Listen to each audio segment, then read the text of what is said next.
পাহাড় এমন একটা জায়গা যাকে তুমি ভুলে গেলেও পাহাড় তোমাকে ভুলতে দেবে না। তুমি তোমার গার্লফ্রেন্ডের সঙ্গে ডেটে না গিয়ে থাকতে পারবে, কিন্তু পাহাড়ে ঘুরতে না গিয়ে থাকতে পারবে না। আর আমার মতো পাগল হলে তো পাহাড়ের কোনো একটা কোনায় একটা বাড়ি করে থাকার ইচ্ছাও তোমার জাগতে পারে। পাহাড়ের সৌন্দর্য কোনো কিছুর সঙ্গে কম্পেয়ারই করা যায় না।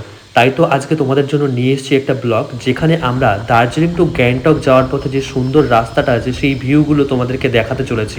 শুধু যে তোমাদেরকে ভিউটাই দেখাবো এমন কোনো ব্যাপার না, এই ব্লগটাই আমরা রোডটার যে সৌন্দর্য সেটা তুলে ধরবো। পরের ব্লগটাই গ্যাংটক, গ্যাংটক থেকে লাচুং, এই সমস্ত কিছু তুলে ধরবো গাইস। লাইফে তুমি যেটা প্রথমবার দেখবে তার এক্সাইটমেন্ট লেভেলটা আলাদাই হবে। সেই রকম যখন তুমি পাহাড়ে প্রথমবার যাবে আর এই একা বেঁকা রাস্তাগুলোর মধ্যে দিয়ে চলতে থাকবে আর পাশে এরকম পাইন ফরেস্ট দেখবে, তখন তোমার মন ভরে উঠবে, মনে হবে যে এটাই জীবন, এটাই জীবনের আসল উদ্দেশ্য। এভরিথিং, অনেক কিছু মনে হতে পারে। আর মাঝে মাঝে আমার মতো এইরকম পাহাড় দেখার জন্য জায়গা পেলেই দাঁড়িয়ে যেতে পারো আর উপভোগ করতে পারো একের পর এক ঢেউ খেলানো পাহাড়। পাহাড়ের কোনো শেষ নেই গাইজ এখানে।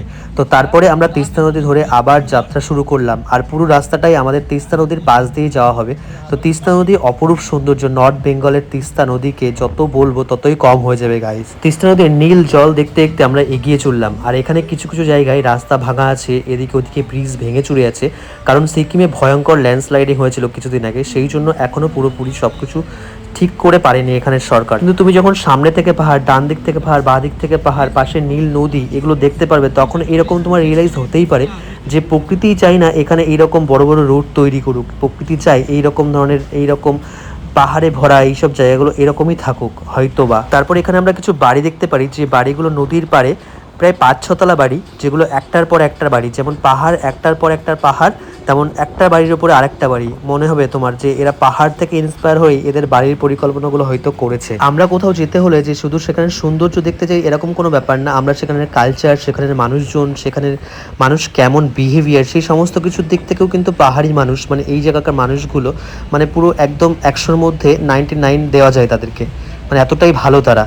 তো এইখানে তোমরা এই রাস্তাটা দেখতে পাচ্ছ, এক্ষুনি আমরা একটা টানেল ক্রস করব। এই টানেলের মধ্যে দিয়ে গিয়ে আমরা অলমোস্ট গ্যাংটকের কাছাকাছি চলে আসবো গাইস। তো আমরা অলমোস্ট 5-6 ঘন্টা ট্রাভেল করে তোমার গ্যাংটকে এসে পৌঁছেছি। অলমোস্ট গ্যাংটকের মধ্যে আমরা অলরেডি ঢুকে গেছি গাইস। আর দার্জিলিং থেকে গ্যাংটক আসার পথে তোমাদের কিন্তু এই একটাই টানেল পড়বে।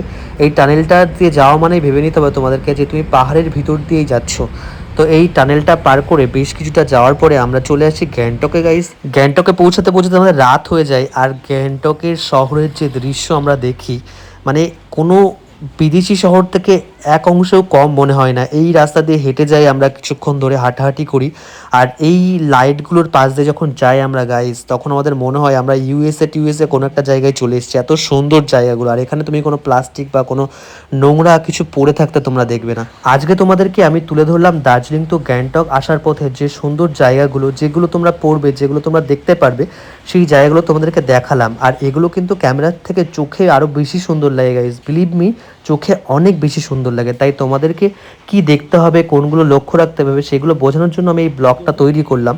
আর এইগুলো যখন তোমরা আসবে, তখন এইগুলো নিজের চোখে যখন দেখবে, তখন আমাকে কমেন্ট করে জানাবে তোমাদেরকে ভুল ইনফরমেশন দিয়েছিলাম না ঠিক, আর অরিজিনালি এগুলো চোখের সামনে দেখে কেমন লেগেছে গাইজ। আর পাহাড়ে আসা সফল হয়েছে না বিফল হয়েছে এটাও আমাকে বলবে গাইজ। তো পরের ব্লগে আমরা গ্যাংটক টু লাচুং যাব।